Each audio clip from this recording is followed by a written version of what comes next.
Pessoal, eu gostaria de começar com essa frase, né? Que fala do Mário Quintana, que fala exatamente sobre a vida. Esta vida, ou seja, a nossa vida, é uma estranha hospedaria, de onde se parte quase sempre às tontas, pois nunca nossas malas estão prontas e a nossa conta nunca está em dia. Então, foi que vocês entenderam dessa frase, né? Foi que a gente pode aí tirar de proveito dessa frase, desse grande autor, que é o Mário Quintana, né? A gente começa a perceber que a vida, ela é única e nem sempre a gente está pronto, né, para viver muitas coisas que a vida nos impõe ou até situações que muitas vezes a gente passa, né? E fala justamente sobre a questão das malas prontas, que a gente nunca está com essas malas prontas, né? E a nossa conta nunca está em dias. E é isso mesmo, porque todos os dias ele é um desafio, né? Todo dia é um dia vencido, é como a gente fala, né? Vivendo um dia de cada vez. E aí, pessoal, o que foi que vocês acharam?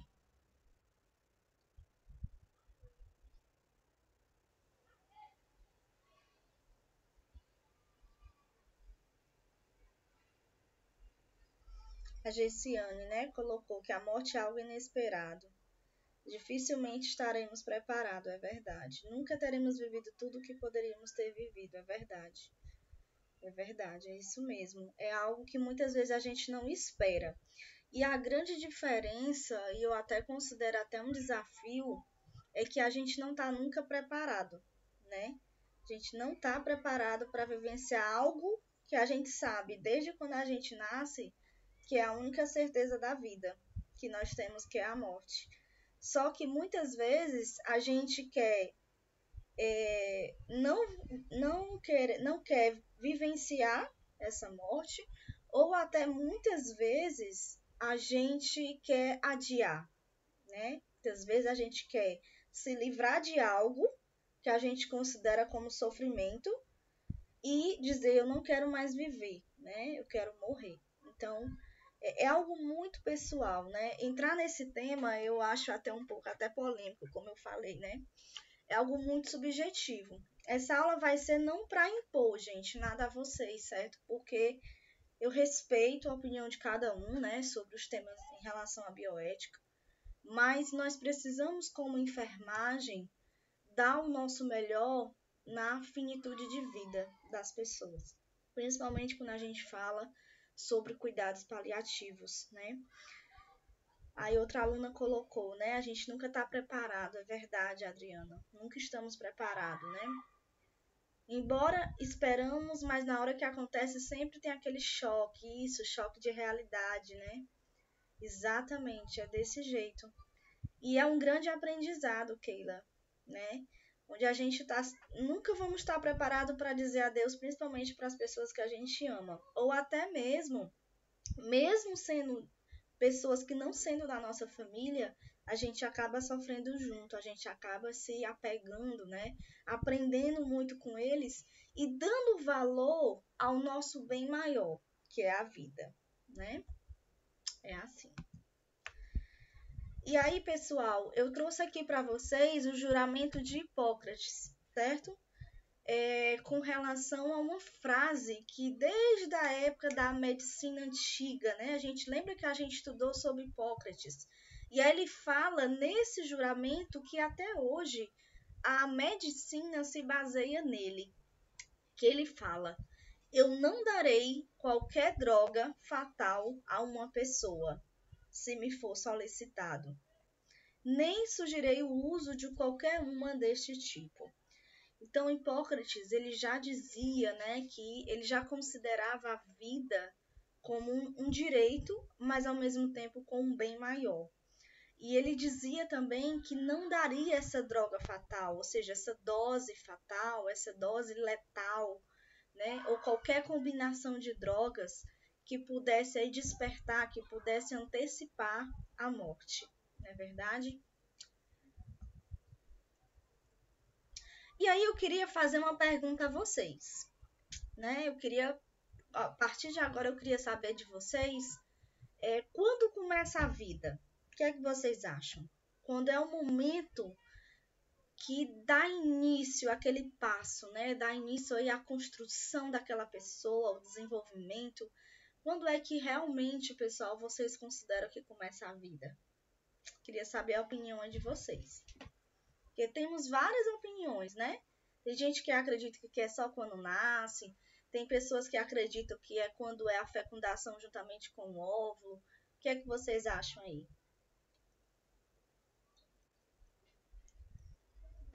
Quando o espermatozoide é fecundado, desde a fecundação, na hora que nascemos, certo? Acho que a vida se inicia no momento que partimos. O próprio espermatozoide já é vida. Ótimo.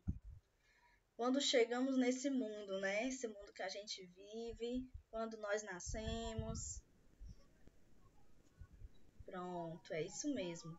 E aí, pessoal, a gente começa a perceber que temos várias vertentes, né? Ou seja, vários caminhos no qual a gente acredita.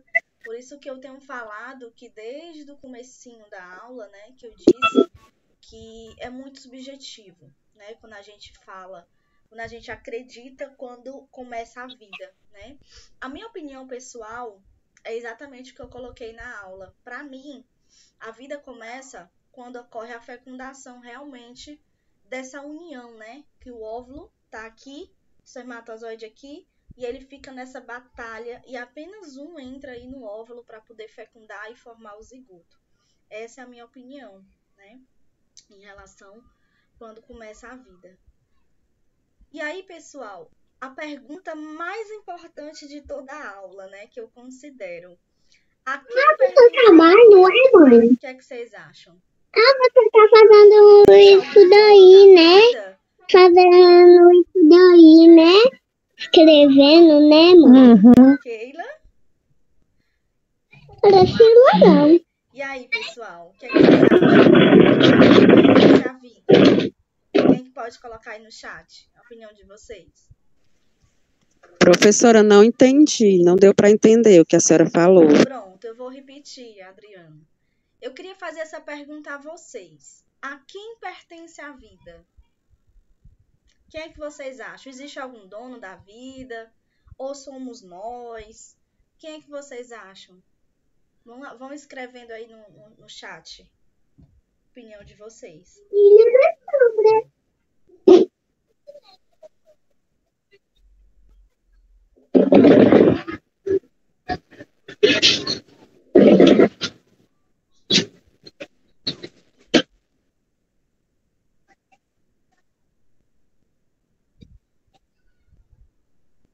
Pronto.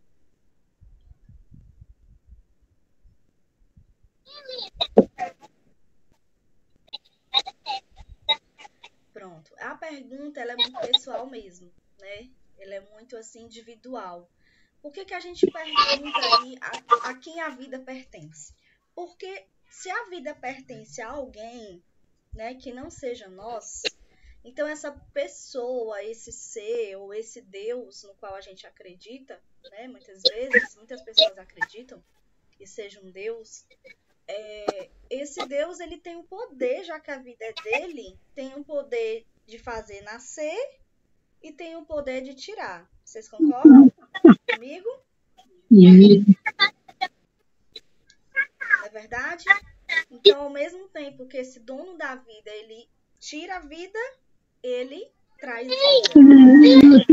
Então, muitas pessoas acreditam que pertence a nós mesmos, né? Outras pessoas, de forma subjetiva, acreditam que essa vida pertence a gente, que é justamente aquelas pessoas, né?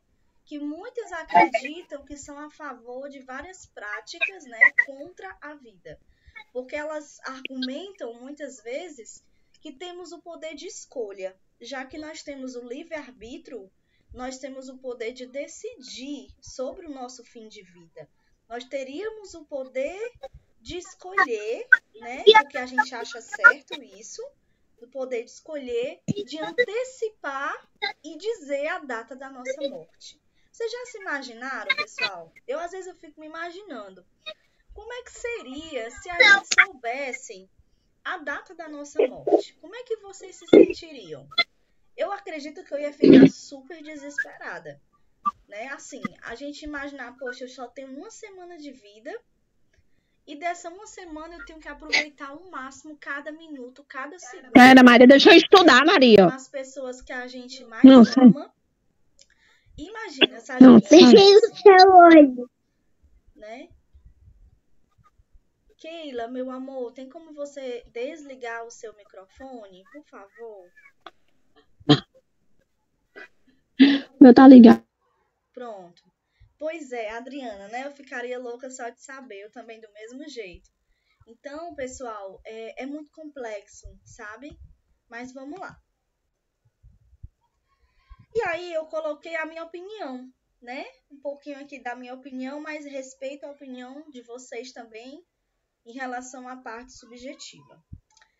Bom, eu coloquei até um versículo, né, de Gênesis, que fala: então o Senhor Deus formou o homem do pó da terra e soprou em suas narinas o fôlego de vida, e o homem se tornou um ser vivente, né? Então, na minha concepção como cristã, eu acreditaria nisso, né? Acredito que, na minha opinião, seja esse Deus que transforma o homem, que faz nascer o homem, né? Eu acredito que seja assim. E aí, pessoal, tem aqui um caso que saiu na BBC News. Olha que interessantíssimo. Um caso raro, a mulher que estava em coma, após 27 anos em coma, ela acorda. E aí, os familiares, né, relataram algumas frases que diziam: ela me abraçou para me proteger. Eu nunca desisti dela, porque sempre tive a sensação que um dia ela acordaria. O meu maior motivo para compartilhar a história dela é dizer que as pessoas não perderam a esperança. Não considere que a pessoa que você ama está morta, se ela se encontrar nesse estado. Então, disse também, né, que ela tinha sofrido um acidente, né, e quando viu que o carro iria bater, ela me abraçou para me proteger do impacto. Olha só, né, a própria família. Então, ele sofreu apenas um pequeno ferimento na cabeça, mas a mãe demorou horas para ser atendida.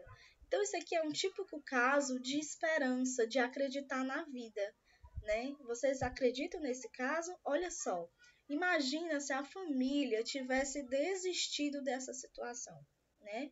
A pessoa em coma, a pessoa totalmente assim fora da sua realidade, a pessoa muitas vezes inconsciente, né? Sem reflexos, e ela em coma e acorda após 27 anos, né? Então, isso significa que as pessoas que lutaram durante todo esse tempo, elas acreditaram na vida, né? Acreditaram exatamente, Lucivânia, se o coração e o cérebro está funcionando, ainda há esperança. Isso mesmo, é verdade.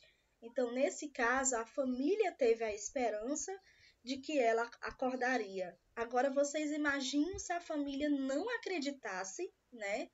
E se não fosse aqui no nosso país, fosse em outro local, né? Porque alguns países, eles aceitam a eutanásia, né? Alguns países aceitam tanto a eutanásia quanto o suicídio assistido. Então, imagina se tivessem desligado os equipamentos dela. Como é que seria? Professora? Oi. Professora, eu tenho algo para falar, porque não sei se vocês lembram que uma moça levou um tiro na universidade aqui de Fortaleza, e ela estava no hospital e perguntaram se a família ia doar os órgãos. Aí a família pediu para vir um parente da família dele lá, que era médico. E quando ele chegou, os médicos estavam equivocados. Ela não estava morta, ela teve ficou com sequela, mas ela não ia morrer, não precisava doar os órgãos. Mas se o médico não tivesse chegado para averiguar, a família tinha doado os órgãos dela e eles tinham matado ela. Misericórdia. Pois é, então para você ver, né, como às vezes é bem complexo, né? Esses casos. É bem difícil. Bom, eu vou falar um pouquinho agora sobre a questão de morte, né? Quando a gente fala de morte simbólica, a gente fala que a morte ela começa desde o momento que a gente nasce, né? O nosso relógio biológico ele começa a contar exatamente aí quando a gente nasce. Então, a morte simbólica é a morte do nascimento. Professora, que coisa mais complexa, né? Como é que se pode ter uma morte do nascimento? Isso vem, gente, da separação onde essa criança está, dentro da barriga da mãe, ela está no mundo dela, no ambiente dela, que ela considera como confortável, e agora ela sai desse ambiente que é confortável e vai para o meio externo, vai para um ambiente totalmente diferente, vai para um ambiente totalmente cheio de incertezas, e aí ela começa a passar essa transição, né? Transição do momento intrauterino para o momento extrauterino. Então, ao longo da vida, da nossa vida, a gente vai passando por várias mortes simbólicas. E a primeira delas que a gente passa é a morte do nascimento. Essa transição do ambiente intra para o ambiente extrauterino. Outro tipo de morte, gente, que a gente vivencia também é a morte do desmame, né? Quem tem filho sabe que é difícil tirar aí o peito, né? Quem já passou por essa situação aqui? Quem tem filho, né? Você tem aquele vínculo, porque assim, a mama, né? O leite materno é super importante para a criança, para o seu desenvolvimento e acaba gerando aquele vínculo, né? Acaba gerando mais ainda aquele amor, aquela proximidade com o filho. Então, a morte do desmame é mais uma morte simbólica que as pessoas passam, né? É bem difícil esse processo mesmo, porque a criança vai querer todo o tempo estar ali mamando, só que vai chegar um momento que ela vai precisar introduzir outros tipos de alimento, né? Para isso. Então, é outro tipo de morte simbólica. E aí a gente tem mais mortes simbólicas durante a nossa vida, que é a morte de um relacionamento. Quem não já passou aqui, né? Já namorou alguém ou já casou com alguém, né? Uma pessoa que a gente ama, acabou não dando certo, se separou, ou que a gente ficou super apaixonada e acabou não dando certo. Então, eu tenho certeza assim que vocês passaram, eu passei por isso também. Então, isso pra gente significa um fim, né? Tem gente que se desespera, se descabela, né? Olha aí, ó, pensou que ia morrer, né? Pronto. Então, isso aí já é uma morte simbólica que nós passamos, né? Quando a gente está perto de alguém, quando a gente ama aquela pessoa, e muitas vezes a gente precisa se separar dessa pessoa porque acaba não dando certo, né? Então, para a gente, aquilo ali já é uma separação, mesmo de pessoas vivas. Outra morte simbólica que nós temos é a morte de um emprego. Quem já passou aqui por uma situação onde você estava empregado, aí você está lá no seu trabalho, de repente o seu chefe chega para você e diz: olha, fulano, nós precisamos conversar. Eu não tenho mais condições de manter você aqui, né? A partir de amanhã você não precisa mais vir, vou dar as suas contas. Ou seja, aquele profissional que acreditou, que muitas vezes vestiu a camisa daquela empresa, que deu o seu melhor, muitas vezes ele não é reconhecido e ele acaba sendo despedido, né? É um desses grandes fatores que acontece. Então, pra gente aquilo ali, a gente fica péssimo, né? Quem não já passou por isso, né? Eu já passei, tenho certeza que vocês já passaram também. Então, essa separação, mais uma vez, ó, separando mais uma vez da algo que a gente queria estar, né? Algo que a gente queria estar construindo como profissional, certo? E aí, pessoal, a questão desses tipos de morte tem tudo a ver com a nossa capacidade. Olha só, preste bem atenção, gente. Ó. Tem tudo a ver com a nossa capacidade de lidar com a frustração. Será que nós conseguimos lidar com isso? nas diversas mortes simbólicas que a gente acaba passando durante a nossa vida, né? Porque quanto melhor for a nossa capacidade de lidar da melhor forma com as nossas próprias frustrações, mais saudável vai ser a gente, né? E menos problemas, menos doenças a gente vai estar adquirindo na nossa vida. Então, muitas vezes, essas vivências de todas essas mortes simbólicas que eu citei, vai nos preparar, né? Vai nos proporcionar muitas vezes aprendizado, qualidade de vida, consciência das nossas reais possibilidades. Perceber também que se você foi colocado para fora de um emprego, não se preocupe, vai ter outras portas que vão ser abertas, né? Deus tem algo preparado melhor, né? Às vezes fecha uma porta aqui, mas abre uma janela, abre algo muito maior para a gente, né? Porque tudo nessa vida, pessoal, pelo menos eu penso assim. Não sei se vocês concordam, mas para mim tudo tem um propósito, né? A folha não cai de uma árvore sem ter um motivo, né? Para poder cair. Então, a ideia maior de lidar com tudo isso é a nossa capacidade de perceber, de passar, de aprender, né, de aprender também com os erros dos outros, né, para evitar que a gente erre.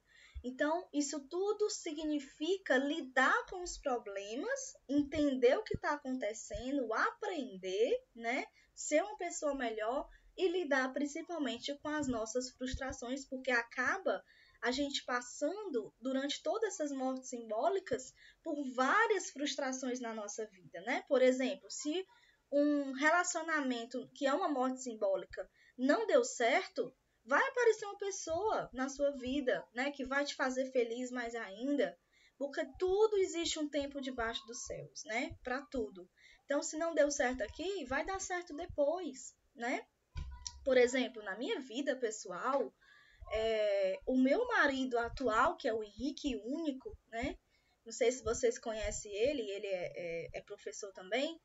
Mas na época eu namorei ele 3 anos quando eu era adolescente, né? Eu tinha o quê? 17, 18 anos. Namorei 3 anos com ele. Me separei 5 anos, olha só, né? E depois a gente voltou e já voltamos para casar. Totalmente diferentes, bem mais maduros, com outra cabeça. Então serviu essa morte simbólica, serviu para a gente aprender, para a gente rever alguns conceitos, né? E aí, pessoal, nós temos as divisões didáticas da morte. Então, nós temos aí a morte aparente, né? Ou seja, parece que a pessoa está morta. São quadros diversos que aparentam ou simulam a morte. Por exemplo, existe uma situação, não sei se vocês já ouviram falar, que é como se fosse uma doença, que é a catalepsia. A catalepsia é um estado no qual a pessoa tem uma baixa vitalidade, ela vai diminuir as funções vitais, por exemplo, a frequência cardíaca, a frequência respiratória, ela diminui os parâmetros, que dá a impressão que ela está mais sonolenta, que ela está quase entrando em óbito. Isso aí são casos raros de pessoas que têm essa doença e se mostram assim. E se o médico não tiver cuidado de perceber, de entender o histórico daquele paciente, ele vai dizer que aquele paciente está em óbito, certo? Então, assim, é uma morte aparente, é uma morte, assim, parecida, mas que é uma morte, digamos, falsa, né? Porque é uma doença que surge, ok? Vocês conseguiram entender isso?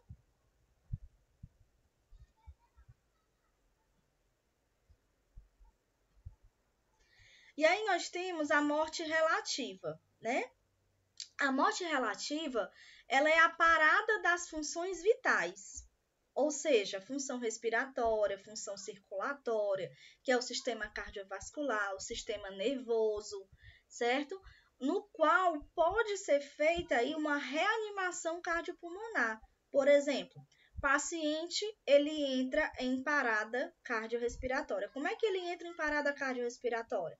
Quando o paciente não tem presença de pulso. Por exemplo, você toca aqui ó, no pescoço, no pulso carotídeo, você percebe que esse pulso ele está ausente, você não sente nada, porque é para sentir uma pulsação, mas você não sente nada. Você olha para a respiração desse paciente, ele não respira. É um paciente que não te responde, que está inconsciente, muitas vezes. Então, ele está com uma parada cardiorrespiratória. Então, para a gente tentar reverter o quadro, é necessário fazer uma reanimação, que é a famosa massagem cardíaca. Um outro tipo de morte é a morte absoluta, que é o desaparecimento definitivo das atividades biológicas. Aí, realmente, o cérebro começa a parar de funcionar, o coração ele começa a entrar em insuficiência cardíaca, ou até mesmo o pulmão começa a entrar em insuficiência respiratória, e aí a gente já não consegue mais reverter esse processo, principalmente quando se tem a morte cerebral, né? Essa morte cerebral, ela nos garante, nos mostra de que a pessoa está em óbito realmente, ok? E aí nós temos a morte clínica. A morte clínica é o momento em que vai ocorrer também essa parada respiratória, principalmente no ambiente hospitalar ou no ambiente dentro de clínica mesmo, né? Onde a gente ainda tenta e busca restabelecer as funções vitais desse paciente, por exemplo, entubando o paciente, reanimando o paciente, né? E aí nós temos a morte real. Quando a gente fala de morte real, é a morte que vai ocorrer após uma parada cardiorrespiratória. O profissional tentou fazer a reanimação várias vezes, tentou dar um choque, tentou entrar com adrenalina, ele fez de tudo. E aí o paciente não conseguiu voltar mais. Então, é a morte biológica, né? A morte de todas as células, porque elas não estão mais recebendo oxigênio suficiente devido à parada cardíaca, né? O coração não está mais conseguindo bombear esse sangue suficiente. Então, as células não recebem oxigênio e aí o paciente fica impossibilitado de viver. Morte cerebral é aquilo que eu falei, né? É a ausência total de função vital no cérebro, tanto aí na parte do córtex ou no tronco cerebral, que é essa parte mais aqui atrás da nuca, né? Onde vai ter várias funções biológicas envolvendo aí o equilíbrio, coordenação das principais funções vitais em relação à temperatura, pressão arterial, frequência cardíaca, frequência respiratória. Então, o cérebro, por fazer parte do sistema nervoso central, ele também participa de todo esse processo de controle. E aí nós temos, pessoal, quando a gente fala de morte, a gente fala de situações que acontecem em relação ao processo de morrer, né? Tem a ver também com algumas fases que não necessariamente vão acontecer nessa ordem, mas podem acontecer também. Por exemplo, o momento de negação. É aquele momento que você nega, que você não acredita no exame que o paciente faz. O paciente faz um exame e o paciente ele dá câncer naquele exame ali que ele faz. Então, a equipe de saúde não acredita muitas vezes, ou o familiar do paciente não está acreditando, então ele está negando aquela situação que ele está vivenciando. Ou muitas vezes tem a ver com o processo de luto, né? Porque luto também envolve a negação. Você não acredita no que está acontecendo. É como se a ficha não tivesse caído ainda. Aí nós temos a raiva, que é o sentimento de revolta, de ressentimento, de ira. O paciente se torna mais difícil de lidar porque ele fica revoltado, ele reclama que está ali naquele hospital, que queria estar em casa. Tem um momento de barganha, por exemplo, o paciente ele faz promessa, e aí ele tem um Deus que ele acredita, e ele barganha com Deus. Ele diz, olha Deus, se você me tirar dessa, eu vou ser uma pessoa melhor. Se você me tirar dessa, eu vou parar de furtar. Se você for me tirar dessa situação, eu vou perdoar o meu filho. Então, é um momento de barganha, né? De você tentar trazer algo em troca para conseguir algo que você quer. E vem o momento da depressão, que é onde a ficha realmente cai da situação, vem aquele sentimento de perda e a tristeza domina, né? A dificuldade em relação ao tratamento, à hospitalização prolongada, aquele sofrimento que a família passa, que o paciente passa. E tem um momento final, que aí depois de um tempo, né? Porque não necessariamente é algo assim muito fácil, pelo menos para mim, que eu passei a perda da minha mãe, não foi algo de um dia para o outro, não, né? Foi algo difícil, foi algo que precisou de anos para eu poder hoje estar aqui falando sobre isso. Por exemplo, é um momento de aceitação, onde o paciente ele passa a aceitar a situação, no caso do paciente, né? Ele passa a aceitar a sua situação, ele começa a entender que ele vai entrar em cuidados paliativos. A equipe de saúde, ela precisa realmente falar para o paciente isso, explicar para ele o que está acontecendo, certo? E a família, ela começa a compreender e começa a trazer paz, começa a ficar mais próximo nessa fase. É o momento que a família acaba entendendo um pouco tudo isso e começa a ver que não tem mais jeito, né? Que aquela situação acaba indo ali no curso daquela doença, certo? E aí, vocês querem falar alguma coisa? Tá tudo ok? Alguém já passou por essa fase na vida de perda de alguém? De algum familiar? De alguém próximo? Já, né, pessoal? Não é fácil. Não é fácil. E agora vamos entrar num tema realmente de debate nosso, né? Que é o tema... Professora, Oi. tá me ouvindo? É Tô sim, Ediane Silva. pode falar. Eu queria tirar uma dúvida, professora. Eu perdi um parente meu, um cunhado, que ele morreu de morte cefálica, né? Aí ele tava todo quentinho, quando eu entrei pra me ver ele. Aí a enfermeira me falou, foi a técnica, nem lembro, que existe um soro que é quente, existe esse tipo de soro que aquece o paciente. Soro quente? Foi o que ela me explicou, que ele tava muito quentinho. Eu disse, por que ele tá tão quente? Não, porque a gente tem um tipo de soro para aquecer ele, que esse soro é quente. Não. Aí eu fiquei com essa dúvida até hoje. Pode acontecer de ter pego o soro e ter esquentado, por exemplo, o ringue com lactato. Talvez a temperatura esteja baixa do paciente, aí geralmente pega o soro ringue, esquenta um pouco e administra por via endovenosa para poder aumentar a circulação sanguínea e acabar aquecendo o paciente, entendeu? Talvez seja esse caminho aí. Ah, tá certo. Ele faleceu? É porque ela não tinha, porque ela não tinha me explicado. É o meu cunhado, que ele morreu de morte cefálica, aí ele doou os órgãos, né? A família doou tudo. Aí eu queria entender essa parte Morte desse soro, que eu cefálica causa o não quê? É soube. no cérebro. Como é no cérebro, o paciente É. ele perde a temperatura. Só a gente raciocinar. Ele perde a temperatura. Uhum. O controle da temperatura. Então, se ele perdeu esse controle, com certeza a temperatura dele estava caindo. E aí eles devem ter feito isso. Deve ter esquentado através do soro realmente para poder elevar a temperatura dele. Entendeu? Pois tá bom, obrigada. A dúvida é só sobre o soro mesmo. Isso. Obrigada. Porque precisa ter temperatura para poder... Também, Keila, também é outro fator. Perfeito, isso aí você colocou também, certo? Outro fator também, viu aí, Ediane, ó, a sua colega botou. Precisa também ter temperatura para deixar o órgão estável, né? Para poder, se a família autorizar, ou o próprio paciente, a questão da doação de órgão, né? Exatamente, é outro fator. E aí, pessoal, falando um pouquinho sobre a eutanásia agora, né? O que é eutanásia?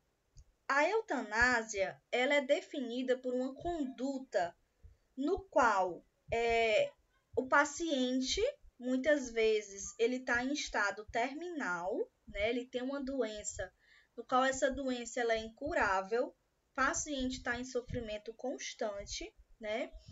E aí, eutanásia significa antecipar a morte, né? E aí nós temos eutanásia ativa, eutanásia passiva. Aqui no Brasil, é totalmente assim proibido por lei realizar a eutanásia, né? Nós não podemos participar, nós como enfermagem, de forma geral, nem enfermeiro, nem técnico, nem o médico, pode estar realizando a eutanásia, principalmente a ativa, no paciente. Ou seja, quando é que isso acontece?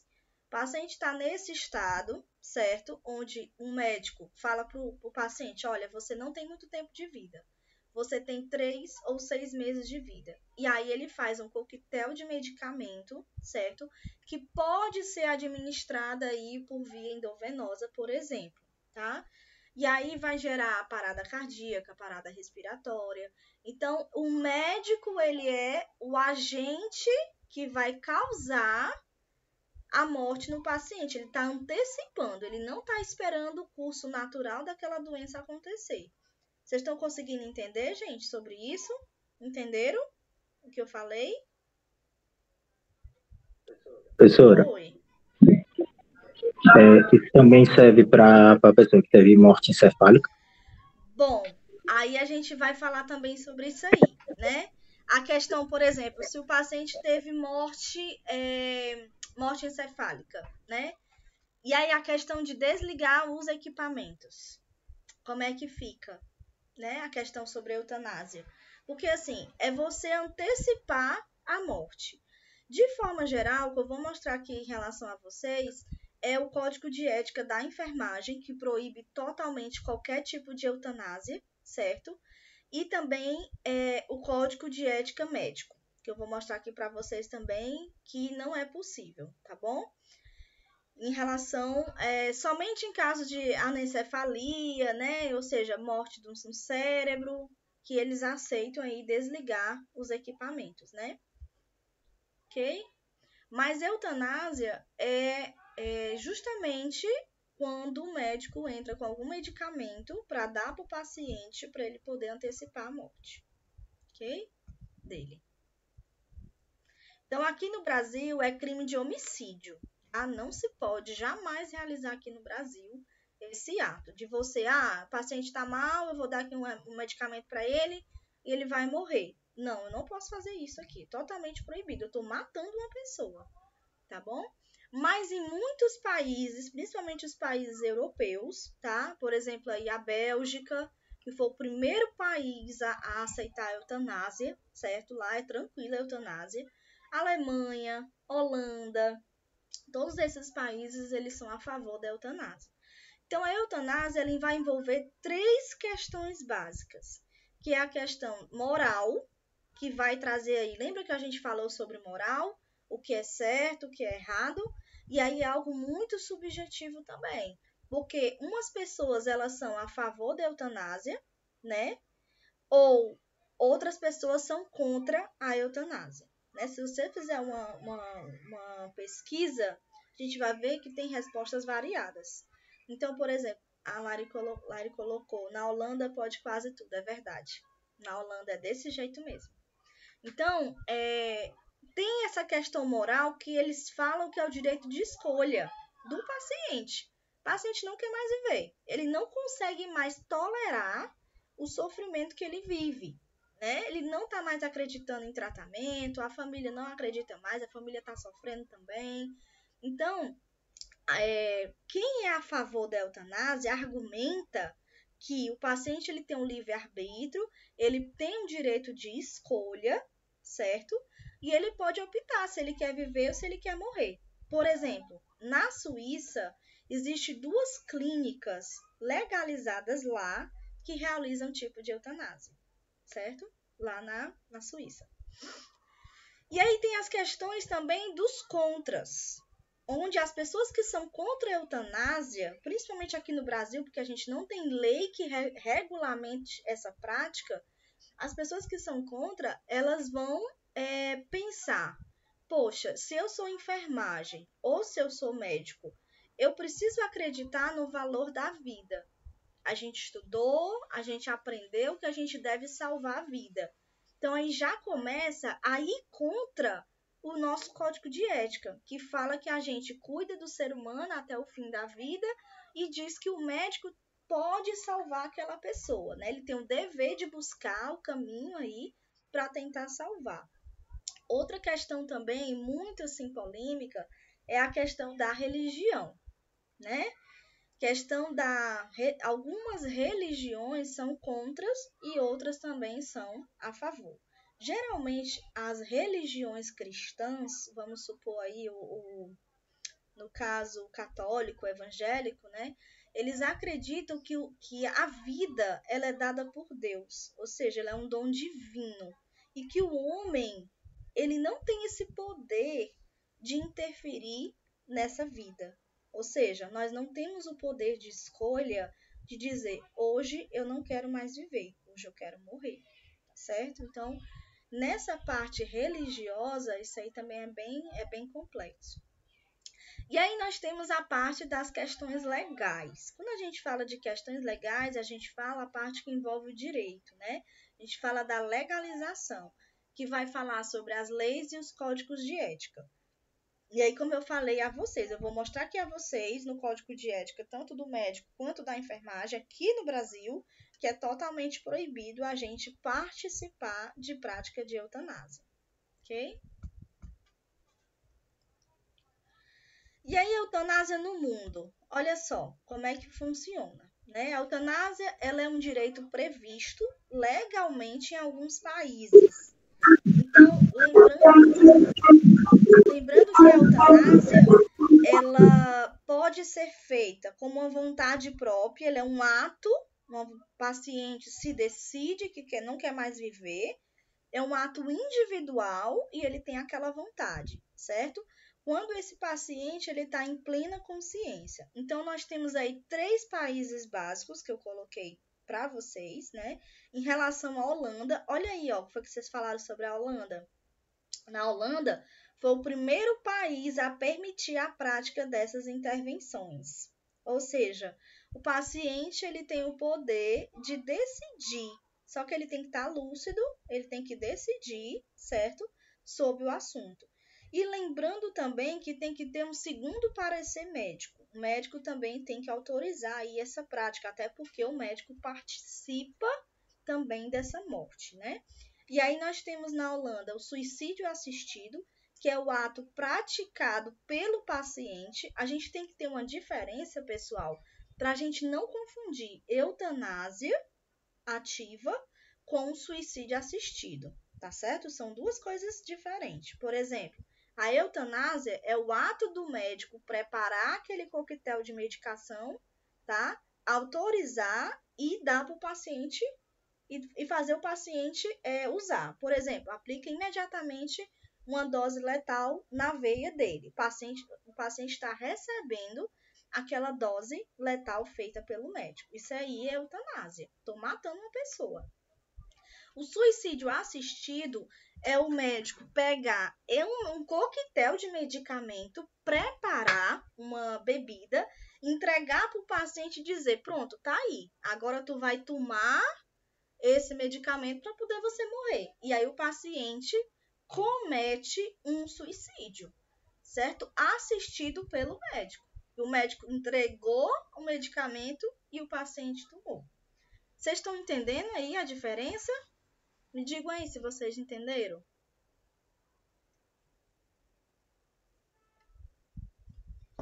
Pronto, essa é a diferença.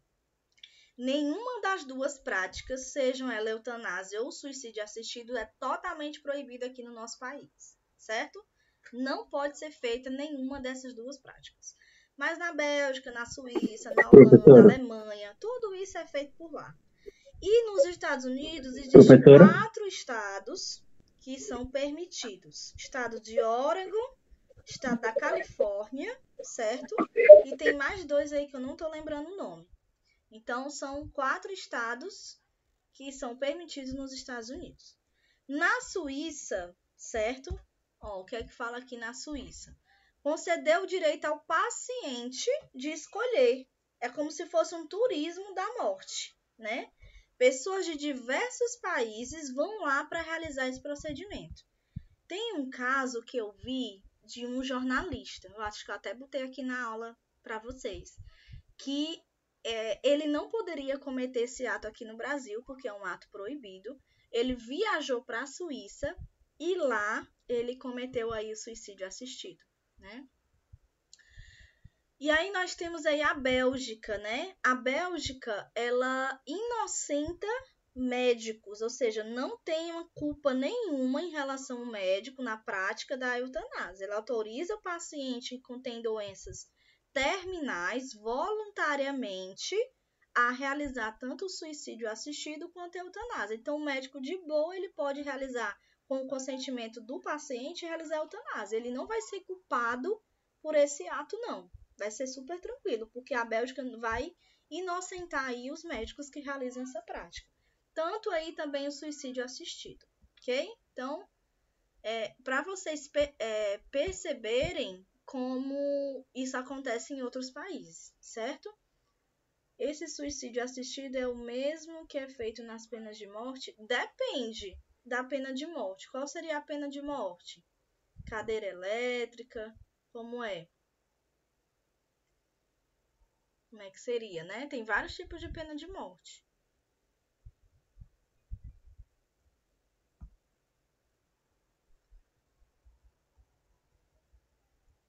Que, por exemplo, a injeção letal. A injeção letal, aí no caso é eutanásia, Henderson, viu? Injeção letal, que é o coquetel de medicação que é preparado por via endovenosa, né? É eutanásia, tá certo? Se for administrado pelo médico ou em equipe de enfermagem, é eutanásia, tá matando o paciente. Agora, quando o paciente toma via oral, sozinho, tá tomando, ó, pegou o copo, certo? Tomou o medicamento. Isso aí é suicídio assistido.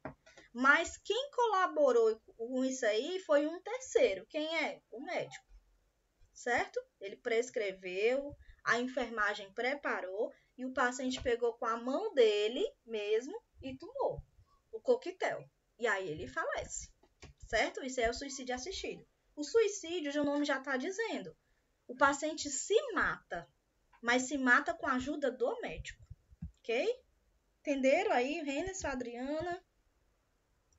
Triste, né, Gerciane? Muito triste mesmo. É um negócio muito sério. Imagina quantas pessoas estão morrendo no mundo, né? Eu tava vendo aí a estatística. Gente do céu, pelo amor de Deus, a Bélgica tem muito índice de suicídio assistido. Muito. Qualquer pessoa quer morrer agora por qualquer problema que tenha, né? Então isso acaba, na minha opinião, né? Isso acaba abrindo aí as brechas para qualquer situação que a gente tem, a gente não conseguir suportar. A gente já achar que é o fim do mundo e que acaba tirando a sua vida, né? Isso é muito sério, certo?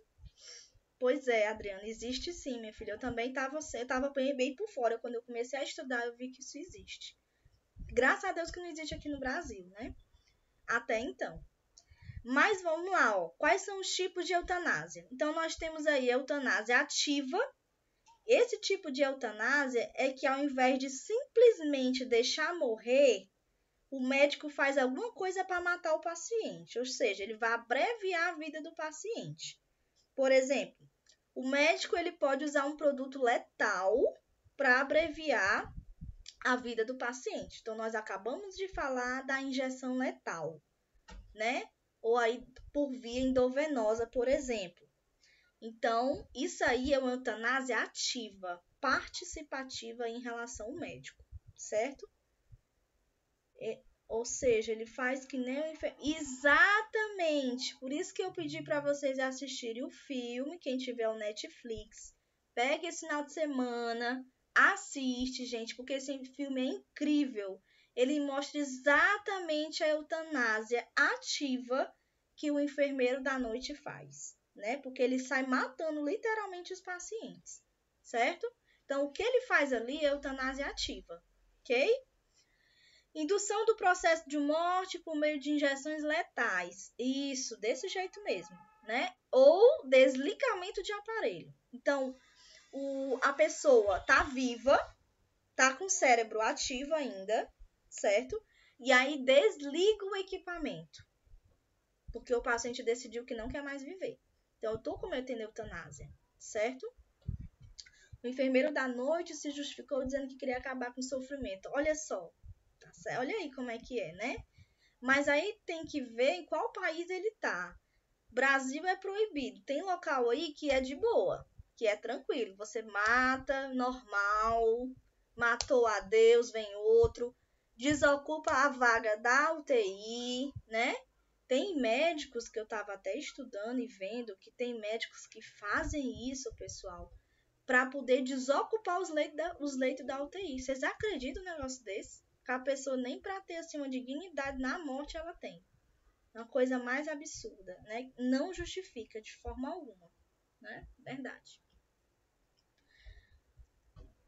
Então, aí nós temos eutanásia passiva, falamos da ativa, né? Eutanásia passiva é um tipo de eutanásia em que o médico deixa o paciente morrer. Para compreender a ideia, imagine a seguinte situação. Uma pessoa se encontra em estado de doença terminal. Não há esperança de que ela viva por muito tempo, que ela tenha uma sobrevida, né? Ela tem um tempo aí pouquíssimo de vida. Em virtude do sofrimento pelo qual o paciente está passando, o paciente muitas vezes tem aquela falta de esperança.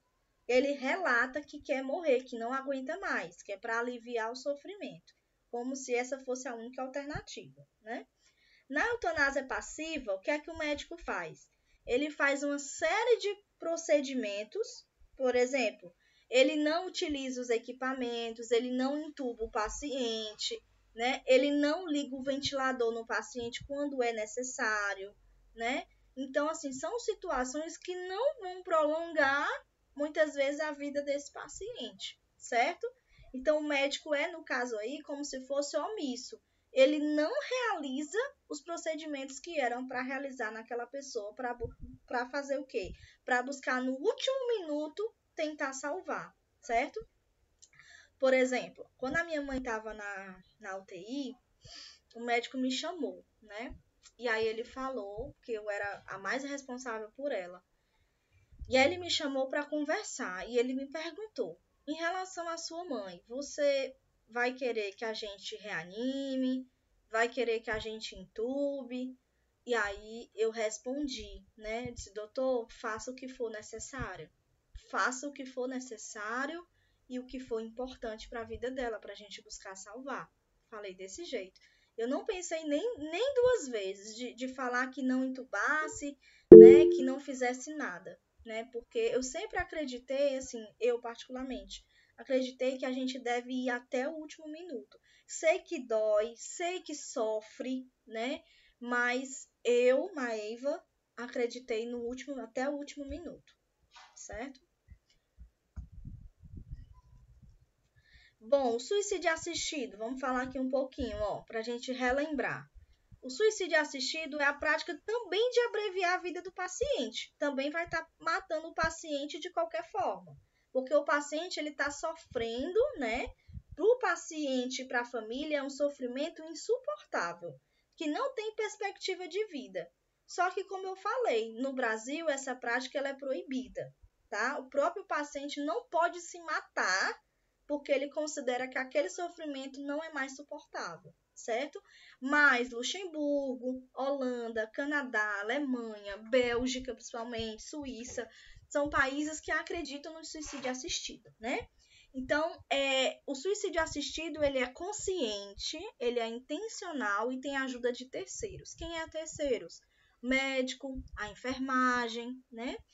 E aí, pessoal, o Código de Ética Médica, ele não cita exatamente a palavra aí suicídio assistido, certo? Ele não fala essa palavra suicídio assistido e nem fala sobre a palavra eutanásia, diferente aí do nosso Código de Ética que já cita a palavra.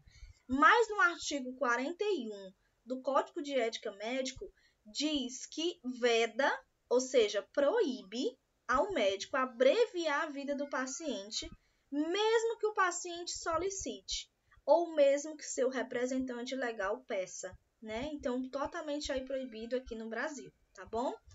E aí, pessoal, o suicídio assistido é essa automedicação, né? De doses letais, que aí pode ser feito um coquetel, entrega para o paciente, ele toma, em poucos minutos, aí, máximo uns 10 minutinhos, ele morre, certo? Causa aí uma perda de consciência, uma parada cardiorrespiratória, e aí ele começa a ter uma depressão também respiratória, ok?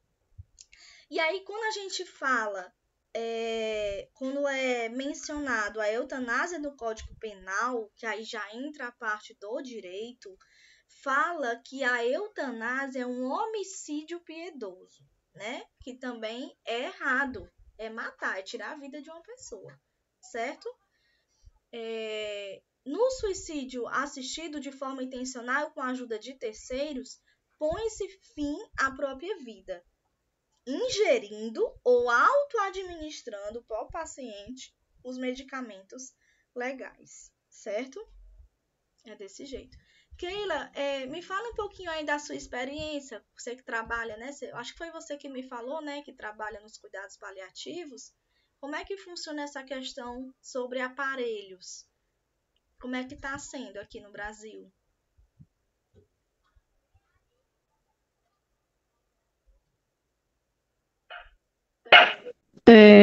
Boa noite, gente, né? Como a professora disse, a maioria dos meus pacientes são paliativos. Então, assim, hoje, quando o paciente ele é paliativo, a gente costuma dizer que é aquele paciente que a gente tem que dar o melhor conforto no último momento, né? É um paciente que não pode mais fazer nenhum procedimento cirúrgico, nenhum tipo de procedimento. Então, ele vai de acordo com o que ele está sentindo. É feito exames regulares, né, nele sempre. Aí, se der uma infecção, é administrada medicação para infecção e assim vai.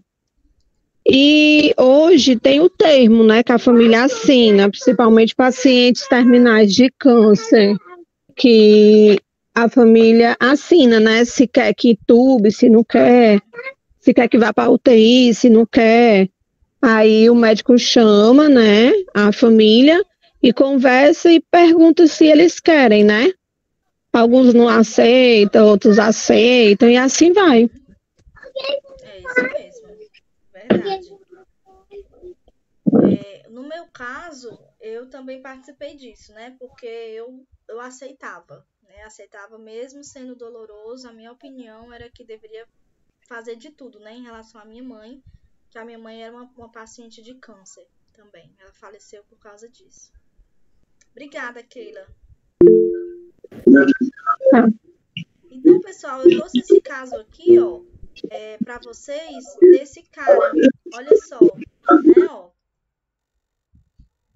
O David, de 104 anos, ele morreu em uma clínica na Suíça após escolher encerrar sua vida por meio do suicídio assistido.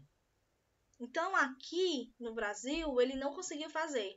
Então, ele viajou para a Suíça, e aí na Suíça, como eu falei, tem 2 clínicas legalizadas lá pela lei deles, de que é tranquilo. Ele não quer mais viver, pronto, é só ele escolher. E aí ele participou desse processo lá, né? Certo?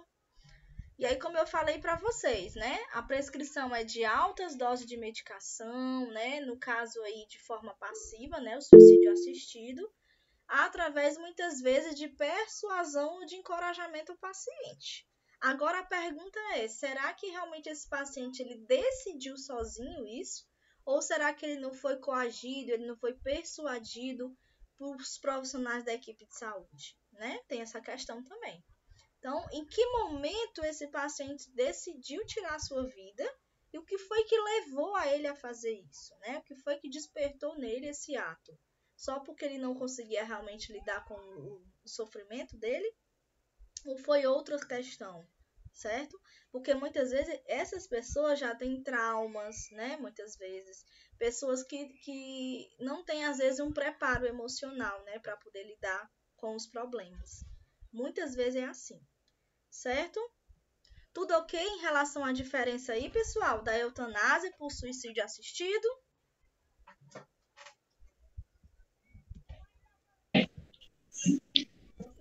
Professor, eu quero pedir um conselho. Agora fica assim, nos casos que foram citados. Oi, Cláudia. Nos casos que foram citados, né, de pedir autorização para entubar, para reanimar, se por acaso eu como um familiar, eu decidi que não é para ser feito nesse procedimento, eu não vou estar, de certa forma, determinando, pedindo que seja feita a eutanásia? É por isso que eu falei que no começo da aula esse tema é um tema muito subjetivo, né? Ao mesmo tempo que a gente tem essa ideia de, eu não quero que reanime, eu não quero que faça nada, a gente acaba por trás tendo essa questão, essa dúvida, né? Será que a gente não está cometendo eutanásia? Tá entendendo? Aí, por outro lado, vem aquelas pessoas que defendem, quem diz, poxa, a gente está só prolongando o sofrimento dessa pessoa. Você tá entendendo? Então, é algo que sempre vai ter essa polêmica, né? De aceitar, de não aceitar. Você tá entendendo? A gente não tem um consenso. O que a gente tem aqui no Brasil é a nossa legislação, né? Que a gente segue como enfermagem de acordo com o nosso código de ética, que vai nos amparar legalmente, né? Então, o nosso código de ética, eu vou mostrar aqui a vocês, que é totalmente proibido você realizar a eutanásia, certo? Mas nós podemos trabalhar, por exemplo, com cuidados paliativos, que são realmente alguns cuidados diferenciados para aliviar nesses pacientes terminais, aliviar o sofrimento, aliviar principalmente as dores que eles sentem, né? E esperar que a doença chegue, que o curso dessa doença avance até o paciente ir a óbito, né? Ou seja, cuidar até o fim de vida. Você está entendendo? Então, hoje em dia se fala muito sobre os cuidados paliativos, mas sempre fica essa polêmica realmente, né? Se a gente está ou não cometendo esse tipo de crime. Mas fica da opinião de cada pessoa, certo? Isso é muito subjetivo.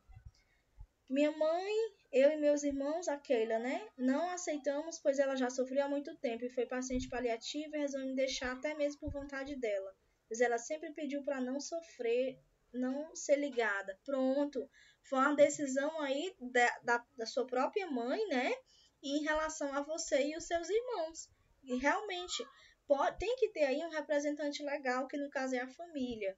Então, já que a família não quis, isso tem que ser respeitado pela equipe médica, dependendo do quadro que a paciente se encontre, que no caso aí é um paciente terminal, né? Paciente que já estava em cuidados paliativos. É uma decisão do paciente, se ele tiver consciente, ou uma decisão aí do representante legal dele, né? No meu caso, já foi o contrário. No meu caso, a gente aceitou fazer, né? E aí, pessoal, nós temos a classificação da eutanásia quanto ao consentimento do paciente.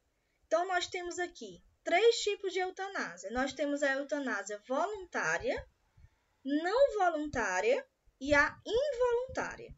Eutanásia voluntária é o tipo de eutanásia que vai ocorrer quando o paciente que escolhe morrer e ele pede isso ao médico. Ou seja, é voluntário. O paciente está sofrendo, e ele decide, eu não quero mais viver, eu não aguento mais, esse sofrimento ele é insuportável, e a única saída para mim seria morrer, porque eu já estou no meu final de vida mesmo. Então, ele pede isso ao médico, ele solicita isso. Só que a eutanásia voluntária aqui no Brasil é proibida, como eu falei. Agora, se tivesse na Bélgica, na Holanda, né, na Suíça, aí sim esse consentimento esse pedido do paciente ele era consentido pelo médico. Isso acontecia. Eutanásia não voluntária é alguns pacientes que não são capazes de manifestar o seu desejo em relação à eutanásia. Um paciente em estado terminal ou com algum tipo de deficiência grave pode ser incapaz de manifestar qualquer desejo, ou seja, nesses casos é a família que deve decidir pela eutanásia, ou seja, um representante legal, né?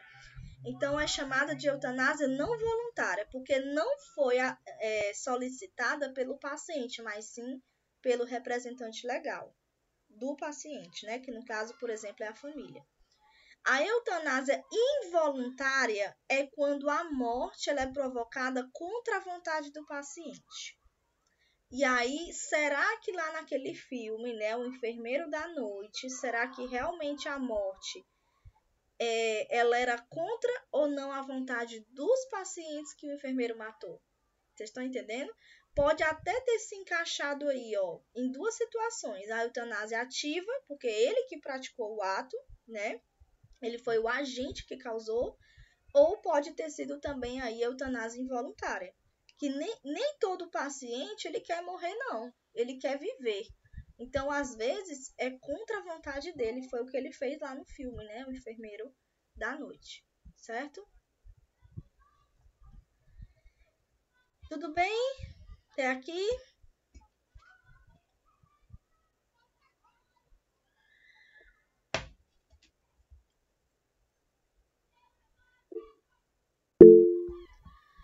Pronto. E aí nós temos, pessoal, o Código Penal brasileiro que eu precisava mostrar para vocês, né? Segundo o Código Penal, a eutanásia configura crime de homicídio privilegiado dentro do direito, dentro da legislação em relação ao Código Penal. A eutanásia ela é enquadrada como homicídio, ou seja, você mata uma pessoa, certo? Até porque a gente não tem nenhuma lei específica sobre esse tema, certo? Podendo ainda ser considerada a eutanásia como auxílio ao suicídio no caso de paciente solicitar ajuda para terminar com a sua vida. No caso aí, por exemplo, o suicídio assistido. Ele pode pedir ajuda para ele mesmo cometer o suicídio assistido, certo? E aí, no caso, é também contra aí, né, a nossa legislação, ok? Então, a nossa legislação, nós estamos amparados tanto pelo nosso Código de Ética médica e de enfermagem, né, no caso, ou do nosso Código Penal, ok? E aí eu trouxe para vocês aqui para mostrar, ó, de novo aí mostrando, ó, Conselho Federal de Medicina, o que é que diz, ó, artigo 41, que fala que é vedado, é proibido o médico abreviar a vida do paciente. Como é que a gente abrevia a vida do paciente? Cometendo eutanásia, né? Tanto a eutanásia ativa, que é aquela que o médico injeta as injeções letais no paciente, ou a pedido do paciente, o próprio paciente cometendo aí suicídio assistido. Porque as duas situações, elas são situações que abreviam a vida, gerando aí a morte, né? A Keila. Minha mãe trabalhou 30 anos na área da saúde, era enfermeira, então só realizamos vontade dela. Não ficar ligada a aparelhos, pois já sabíamos, iria só prolongar. No dia vamos julgados por uma enfermeira e o médico respeitou como é que ele? Eu não entendi esse final. O médico respeitou. No caso ele respeitou, né, a vontade da família. Sim, a vontade da família. Certo? Sim. Mas a enfermeira não aceitou, não. Queria que a gente assinasse o termo. Aí, como já tinha sido decidido e tudo, aí o médico, não, vamos deixar que a família sabe. Aí a gente já tinha também falado com o médico que acompanhava ela há muitos anos, e ele também sempre ouviu dela dizendo que não queria, se um dia ela ficasse assim, muito crítica, ela não queria ser ligada a aparelho. Aí ele foi respeitar, que era a médica que acompanhava ela há muito tempo. Conhecia, né? Já sabia como era. Já aí não tinha mais o que, coisa não, já estava no balão, na máscara de oxigênio, não tinha muita coisa para fazer, não. Era só mesmo prolongar. Foi uma decisão da família. Isso tem que ser respeitado, né? Foi da família e dela. Quando ela estava bem consciente, ela sempre disse. O que justifica isso aí? A vontade do paciente. No caso aí, não é eutanásia. Não foi eutanásia, né? Porque eutanásia é algo que o médico oferece uma injeção letal. Não foi injetado injeção letal, tenho certeza, na sua mãe, não foi? Não foi injetado. Não, foi não. Então, se não foi injetado, não é eutanásia, entendeu? Isso aí é a questão só de não prolongar a vida do paciente. A sua mãe estava em cuidados paliativos, aliviando o sofrimento e deixando que a doença siga o seu curso natural, mesmo sem a ação de equipamentos, entendeu? Foi isso aí. Amanda, professora, mas os pacientes do filme não eram sim pacientes paliativos, né? Pelo que eu entendi, era do filme, certo? Bom, aí o Conselho Federal de Medicina. Aí, como eu falei para vocês, é proibido, ó, mesmo nos casos, né, ó, o que fala aqui, ó? Nos casos de doença incurável e terminal, deve o médico oferecer todos os cuidados paliativos disponíveis, sem empreender, sem questionar as ações diagnósticas ou terapêuticas inúteis ou obstinadas, levando sempre em consideração a vontade expressa do paciente ou, na sua impossibilidade, a do seu representante legal.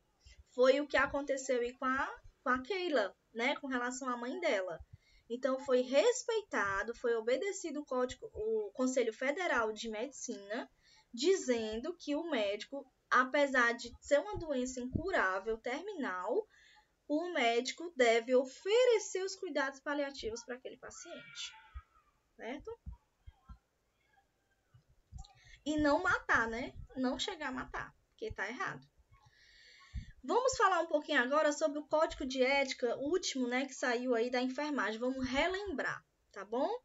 Pessoal, a enfermagem, no artigo 1º do Código de Ética nosso, fala que a enfermagem ela é uma profissão comprometida com a saúde do ser humano e da coletividade. Ela atua na promoção, proteção, recuperação da saúde e reabilitação das pessoas. E aí, respeitando os preceitos éticos e legais que envolvem deveres e proibições. Então, nós temos aqui que, dentre as proibições, no artigo 46, diz que promover a eutanásia ou cooperar em prática destinada a antecipar a morte do cliente. Ou seja, o nosso Código de Ética ele é bem claro, utiliza até a palavra eutanásia. É proibido promover essa eutanásia ou cooperar, você ajudar o médico, né? Você pode não ser o agente causal, mas só em você preparar aquele coquetel, você já está cooperando com aquilo ali. Então, tudo isso vai antecipar a morte do cliente. Está proibido pelo nosso Código de Ética aqui do Brasil. Outro ponto é o artigo 25, que fala sobre os deveres da enfermagem, que é garantir a continuidade da assistência de enfermagem, ou seja, não interromper a vida, não gerar a morte, e sim dar continuidade na assistência. E aí a gente fala sobre exatamente os cuidados paliativos, ok? Todos entenderam o código nosso de ética, pessoal? Todo mundo entendeu esse ponto? Sim. Pronto. Olha aí o outro artigo, artigo 9º, né? É proibido praticar ou ser conivente com crime. Então, eutanásia é crime, é homicídio. Contravenção penal, ou seja, contra o Código Penal ou qualquer outro ato que vai infringir a legislação e o Código de Ética. Olha só, proibido. Artigo 18 aí. Respeitar, reconhecer e realizar ações que garantam o direito da pessoa ou de seu representante legal de tomar decisões sobre sua saúde, tratamento, conforto e bem-estar. Certo?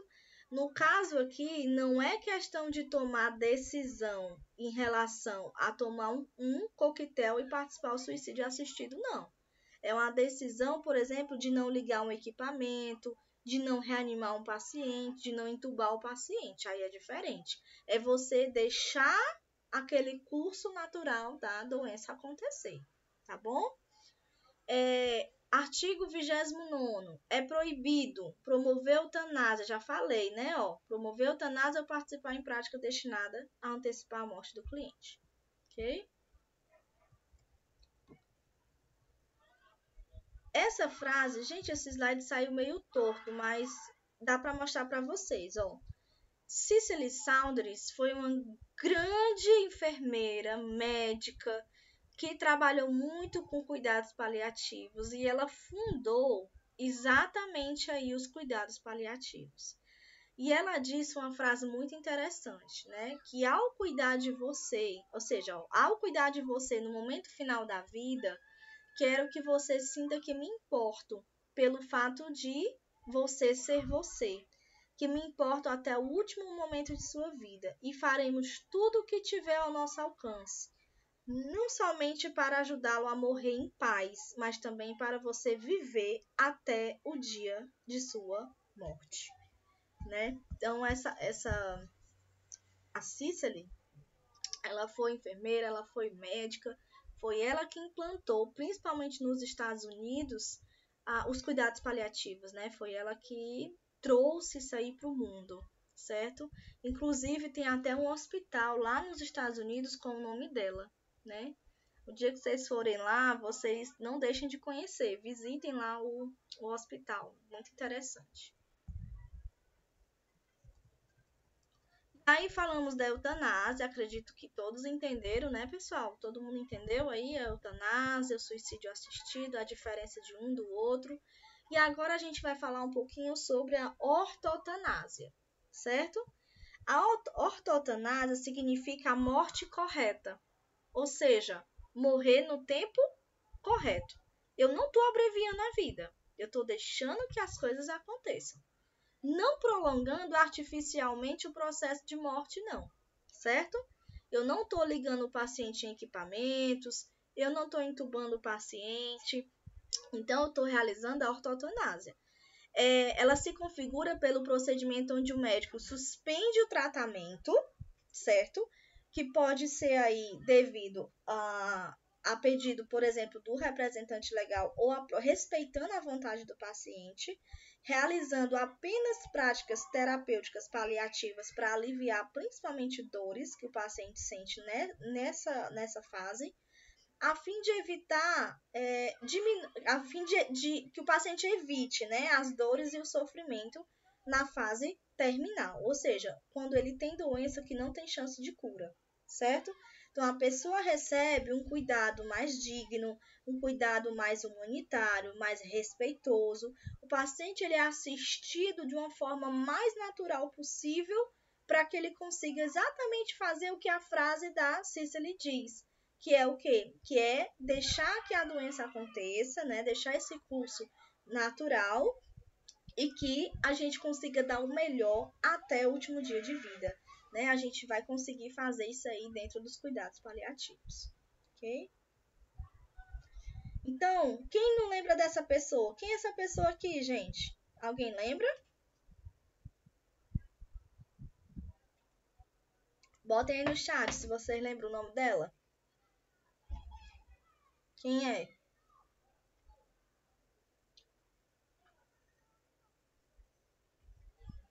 É a Hebe, né? Hebe Camargo, é isso mesmo. Pessoal, a Hebe, não sei se vocês souberam na época, né?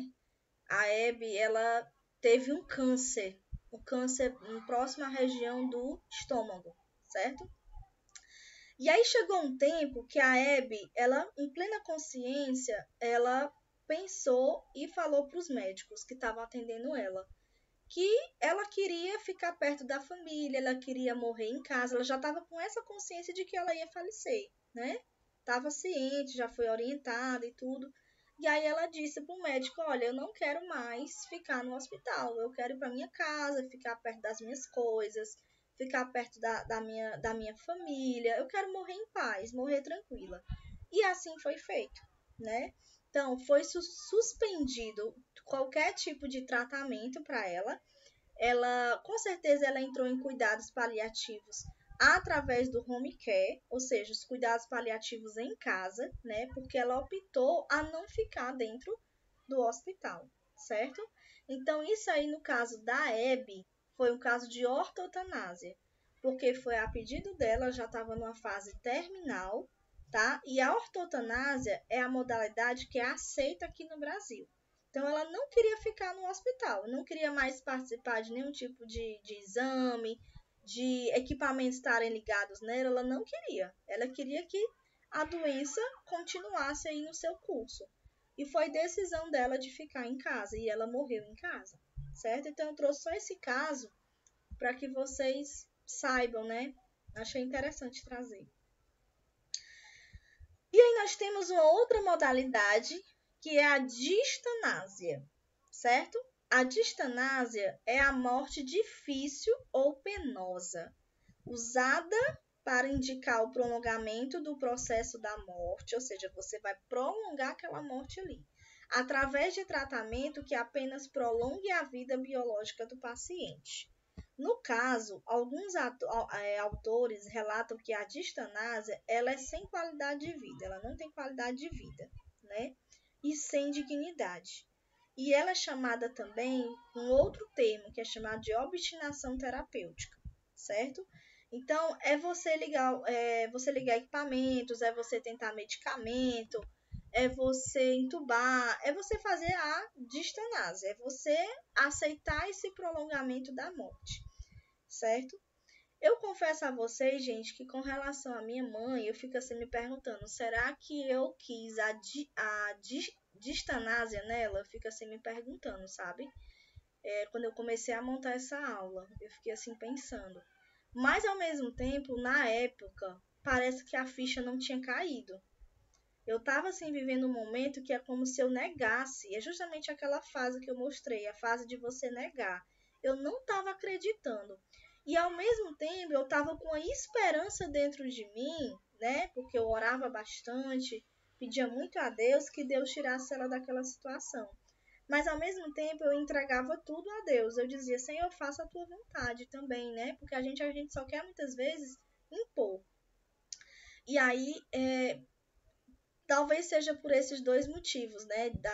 Da questão de eu ter essa esperança e pela ficha não ter caído na época, né? Talvez eu tenha usado aí um pouco da distanásia. Mas é isso. Aí vamos lá, ó. As 3 diferenças. Trouxe aqui básicas para a gente ver, ó. Eutanásia, ortotanásia e distanásia. Eutanásia, antecipar a morte. Já falamos, né? Ortotanásia, morrer naturalmente. Morre naturalmente. Distanásia, prolonga a morte. Então, na eutanásia, quando se tem uma doença que não tem cura. Um câncer, por exemplo, né? Uma doença que ainda não tem cura. Então, eu vou fazer o quê? Eu vou diminuir os dias de vida dessa pessoa e diminuir o sofrimento. No caso, quem é a favor da eutanásia acredita nisso aqui, né? Na ortotanásia, é morrer na hora certa, no momento certo. Eu não preciso antecipar a morte do paciente, né? Eu não preciso fazer procedimentos muito invasivos para também não gerar muito sofrimento. Na distanásia, é prolongar a morte. É a morte mais lenta, que o paciente vai estar ligado a equipamentos, o paciente vai estar entubado, né? Vai ocorrer a morte dele, mas é no tempo aí um pouco mais adiado, ok? E aí a gente entra nos cuidados paliativos, olha só o hospital que eu falei para vocês, né? O Hospital, né? Em Londres. Olha aí, ó. Cicely Saunders, que é o hospital aí que foi fundado. Ele surge na Inglaterra em 1967. Olha aí, ó. Os cuidados paliativos, eles já eram falados no mundo todo desde 1967, por essa pessoinha aí, ó. Essa mulher incrível. E se a gente for estudar a história de vida dela, a gente se apaixona. Ela é enfermeira, ó, ela foi graduada em enfermagem, assistente social e depois ela se tornou médica, tá? Então, a frase aí que eu mostrei aí para vocês, né? Outra frase dela é que o sofrimento humano só é intolerável quando ninguém cuida. O que é que vocês acham disso? Dessa frase dela? Qual é a opinião de vocês?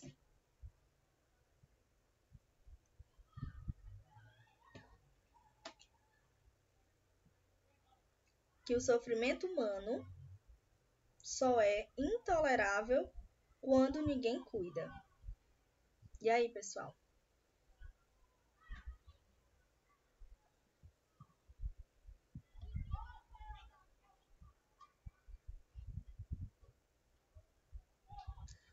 Ou seja, o sofrimento para o paciente, ele só se torna intolerável quando não tem ninguém cuidando dele.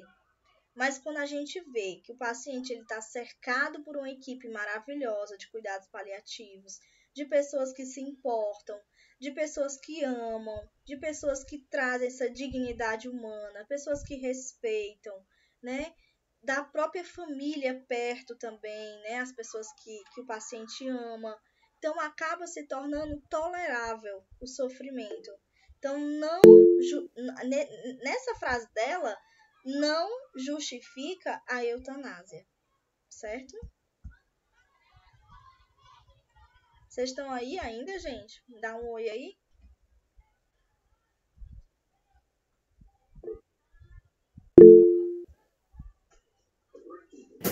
Tô por aqui, tô por aqui. Tô aqui, professora. Pronto. E aí, pessoal, ó, o que é cuidados paliativos? É a assistência promovida por uma equipe multidisciplinar que objetiva a melhoria da qualidade de vida do paciente e dos seus familiares, que também são assistidos diante de uma doença que ameace a vida, né? Uma doença incurável, por exemplo, por meio da prevenção e alívio do sofrimento, da identificação precoce, da avaliação impecável, do tratamento em relação à dor e dos demais sintomas sociais, psicológicos, físicos e espirituais, certo? Ou seja, buscar qualidade de vida. Professora. Então quer dizer que se o Pelé, por exemplo, ele voltou lá na consciência dele e ele quiser ir para casa, tá tranquilo? Ele tá com câncer, não é isso? É uma coisa assim, não entendi perfeitamente bem o que ele tem, não. Bom, se for câncer, a gente sabe que o câncer ele é uma doença progressiva. Ele é uma doença que não tem uma cura hoje, ainda, né?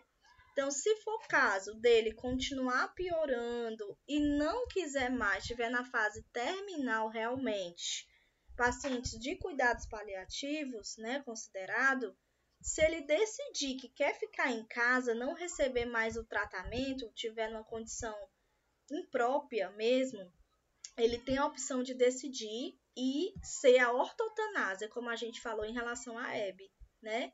Ele tem o poder de decidir. Então aí ele quis, então aí ele quis um sofrimento tolerável, que nem disse a enfermeira lá, né? Na verdade, é como se fosse um sofrimento tolerável, certo? Ele é câncer, é cuidados paliativos, né?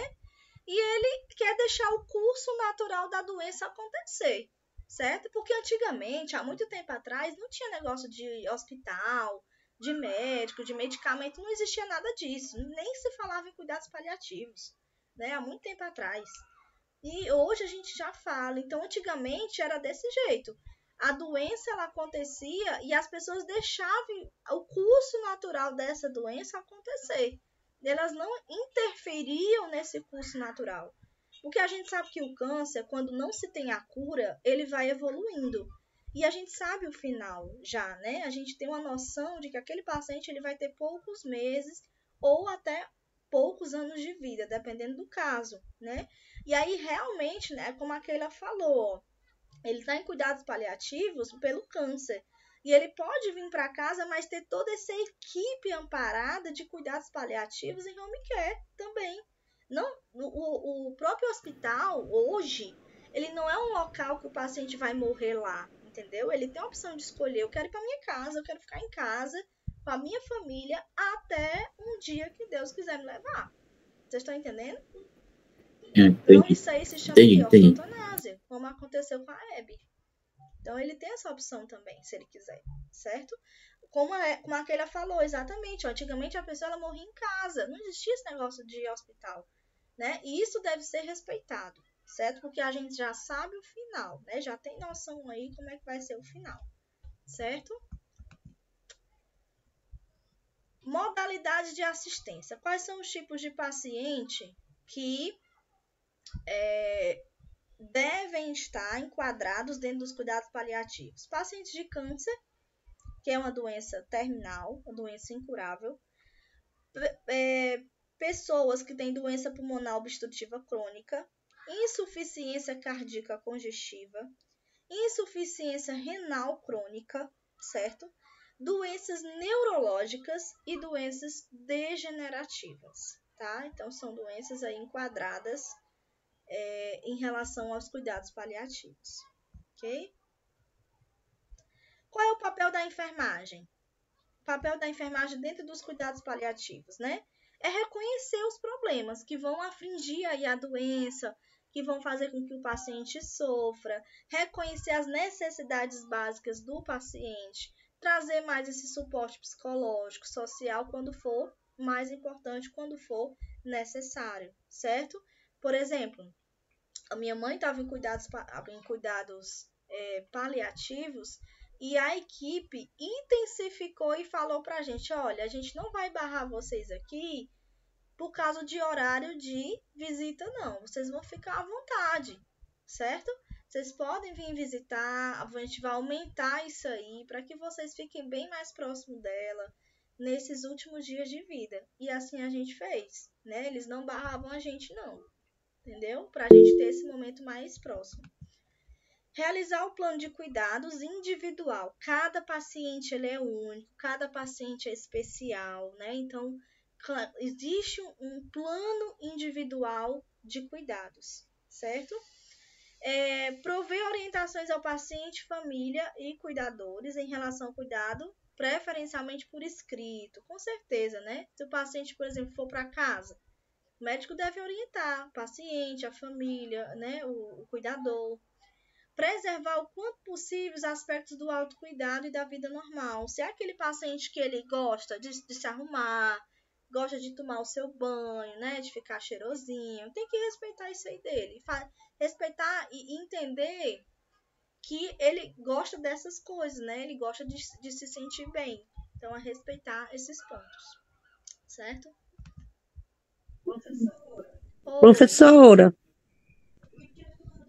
me tira aqui uma dúvida. Eu tô com o irmão meu, ele é tetraplégico. Ele só faz deite e mergulho em águas rasas. Aí ele não faz mais xixi só, a gente tem que tirar, né? 4 horas. Aí ele é um paciente muito difícil, que ele não deixa a gente fazer o processo que é para ser feito. Esse paciente que tira o xixi, ele tem, assim, muitos anos de vida, eu não entendo. O médico não explicou nada pra gente ainda. Ele faz o Aí, quê? Qual é o procedimento que você faz nele? Não ouvi. a gente tira o xixi dele, tem uma sondazinha pra tirar o xixi, com aquela pomada que a gente usa pra tirar o Usa a xixi. bolsa coletora? E ele não Bolsa faz. coletora de xixi? É isso?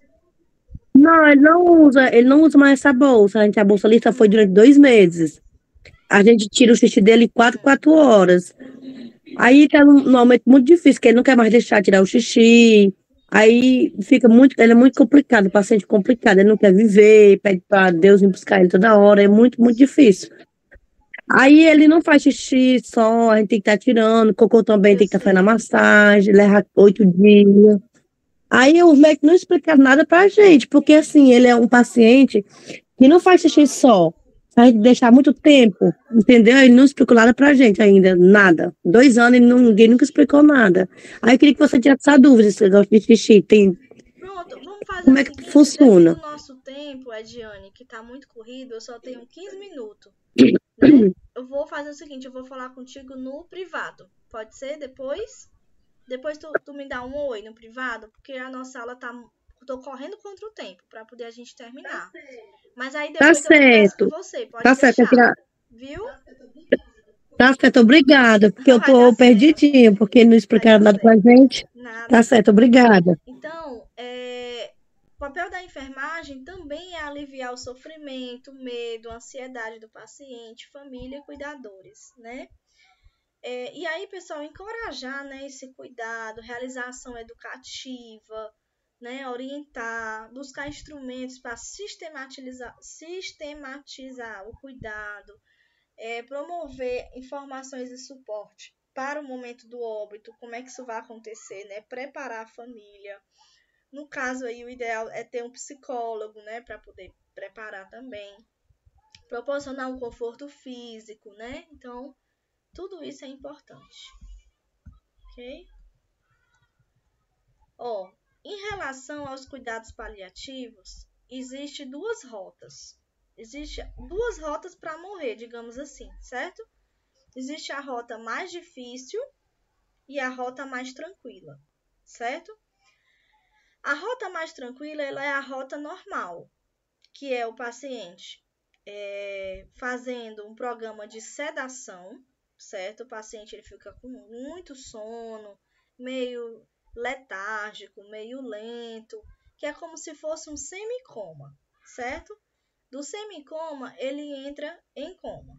Ele fica com todas as suas funções mais baixas, né? A atividade do cérebro mais baixa também. E aí o paciente vai evoluindo até entrar em óbito, certo? Essa é a rota aí mais tranquila, mais falada em relação aos cuidados paliativos, tá bom? E aí nós temos a outra rota que é a rota mais difícil, que é o cansaço, que é a confusão mental, muitas vezes, quando a gente deixa o paciente acordado, né? Que o paciente está sentindo dor, ele vai reclamar, ele vai murmurar. Aí tem a questão do tremor, né? Da alucinação, delírios, certo? Convulsões. Então, isso aí é nas últimas 48 horas, certo? Ele começa a entrar nesse processo, tá bom? Sinais fisiológicos da proximidade da morte. Isso aqui é importante a gente perceber, porque quem trabalha com cuidados paliativos, né, por exemplo, aí a Keila, né, vocês devem perceber os sinais clássicos, certo? Da gente perceber o momento que esse paciente está indo embora. E trazer essa família bem mais perto do paciente. Então, por exemplo, e fornecer principalmente aí a qualidade de vida e o conforto, né, que ele merece. Então, por exemplo, sonolência e confusão mental, certo? São 2 parâmetros aí de proximidade da morte. A dor também, principalmente em pacientes de câncer. Alterações circulatórias, certo? Também, no caso aí, problemas no coração, problemas nos vasos sanguíneos. Por exemplo, a situação de trombos também que se formam, processos inflamatórios, dificuldade de deglutir. O paciente não tem vontade de comer quando ele está consciente. Ele não quer mais comer. Então, quando já está próximo da morte, ele não tem mais essa vontade. Alterações respiratórias, certo? Também. Como se a respiração fosse caindo aos poucos, fosse tendo aí aos poucos uma depressão respiratória. Alteração das eliminações vesículo-intestinais. Aí muitas vezes o paciente ele faz mais xixi, faz mais cocô, tentando ter uma eliminação aí vesículo-intestinal, certo?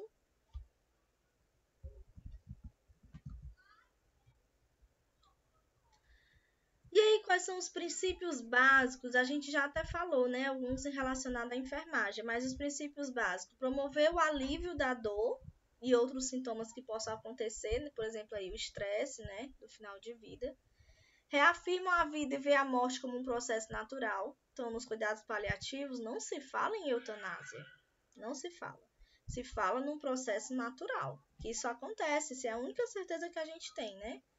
Não pretendem antecipar e nem postergar a morte, é deixar que o curso natural da doença aconteça, no caso aí, por exemplo, da ortotanásia. Integram aspectos psicossociais e espirituais ao cuidado, muito importante. Então, aqui é respeitado o lado espiritual do paciente. No caso aí, por exemplo, se o paciente ele for evangélico, então geralmente é o pastor que vai, né, fazer alguma oração. Se o paciente for, por exemplo, católico, vai aí o padre fazer alguma oração no paciente, ficar próximo dele. Então, geralmente é assim, certo? Então, é aceito aí a parte da atenção espiritual. Até para a questão de fornecer o conforto, né, nesses últimos dias de vida. Oferece um sistema de suporte que auxilia o paciente a viver tão ativamente quanto possível até a sua morte. Então, é viver os últimos dias de vida, né, e dando atenção a cada minuto. Auxiliam a família e entes queridos a sentirem-se amparados durante todo o processo da doença também. Então, os cuidados paliativos não é só com o próprio paciente, é o cuidado também com relação à família. Devem ser iniciados o mais precocemente possível, junto a outras medidas de prolongamento de vida, como a quimioterapia, radioterapia, cirurgia, tratamentos antirretrovirais, drogas, incluir todas as investigações necessárias para a melhor compreensão e manejo dos sintomas, ou seja, manejar, né, iniciar o mais precocemente possível essas medidas. Os profissionais eles devem reconhecer os limites da medicina, porque infelizmente a gente lida com 2 aspectos importantes, que é a vida e a morte, né? e perceber que muitas vezes o excesso de tratamento ele não é tão adequado, né? E aí a gente tem esses princípios que a gente já estudou. Lembra que a gente já estudou? A questão da autonomia, a beneficência, a não maleficência e a justiça, que é a equidade, né? Ser igual. E aí, pessoal, tratar a pessoa humana até o último de vida, trazendo aí conforto a ela, trazendo bem-estar, né, para que ela se sinta bem, para que ela aproveite esses últimos minutos. Porque, na verdade, a morte ela não é algo ruim, né? Nós estamos aqui como forasteiros, nós estamos como passagem. Então, cabe a nós entender, aceitar e respeitar esse tempo de cada pessoa, né? Respeitar que um dia ela vai, que um dia ela vai sair desse mundo para ir para outro. E aí ser cuidado por pessoas que mantêm um sentido de esperança, né? Pessoas que trabalham em cuidados paliativos têm que ser pessoas diferentes, têm que ser pessoas que buscam essa esperança todos os dias, né? Que acreditam no paciente, que acreditam que ele possa ter uma morte bem mais digna. Expressar à sua maneira sentimentos e emoções, porque às vezes dói muito, né? Eu acho que é aquele que não me deixa mentir, né, Keila? Em relação aos sentimentos, às emoções que os profissionais vivenciam diante da morte também, né? Participar de decisões em relação aos cuidados e tratamento, né? Então, a equipe de enfermagem, ela também faz parte dessa equipe multiprofissional, ela participa dessas decisões também. Receber cuidados médicos e de enfermagem, mesmo que os objetivos de cura assumam o sentido de objetivos de conforto. E não morrer sozinho significa não ficar só, né? O paciente ele tá ali, ele não pode se sentir sozinho, porque nós temos uma equipe de profissionais, nós temos a equipe dando apoio, nós temos a família ali próximo. Então, o ideal é que esse paciente não se sinta só, se sinta acolhido, né? Se sinta bem, ok? Apesar de ser super difícil, né? Porque é um momento muito difícil. Ser aliviado na dor e no desconforto, ter suas questões respondidas honestamente, aí ele perguntar, doutor, o que é que eu tenho, né? Me fale a verdade. E aí, falar a verdade para o paciente, ele tem o direito de saber o que é que ele tem. Nós não podemos enganar os pacientes, pessoal, está totalmente errado. Nós temos que falar a verdade, certo? Por mais que dura que seja. E após aceitar a morte, receber a ajuda dos familiares. Os familiares precisam de apoio também, porque são aquelas pessoas que vão ficar, que vão vivenciar o luto, né? E proporcionar ao paciente que ele morra em paz, que ele morra com dignidade, né? Que não seja algo que seja abreviado a morte, mas sim trazer aquela paz de espírito, ok?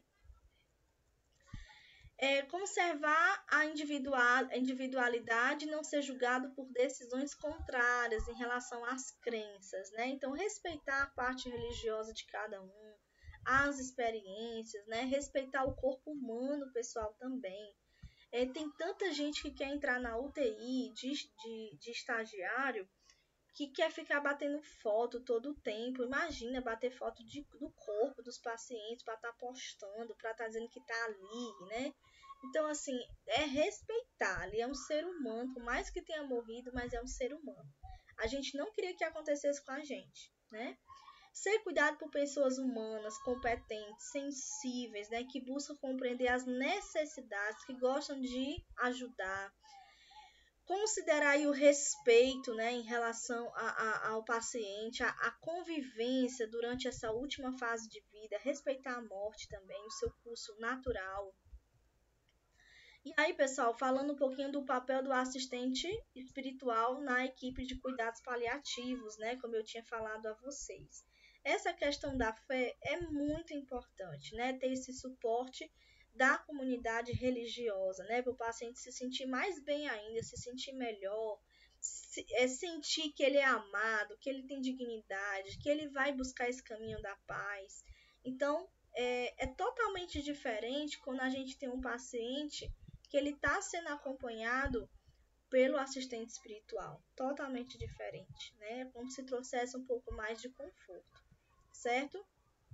Pessoal, eu queria dizer essa frase, né? Quase encerrando aqui a aula, que eu ainda não vou conseguir terminar toda, tá? Mas eu coloquei essa frase aqui para vocês, ó, em João, que diz que disse-lhe Jesus: Eu sou a ressurreição e a vida. Aquele que crê em mim, ainda que esteja morto, viverá.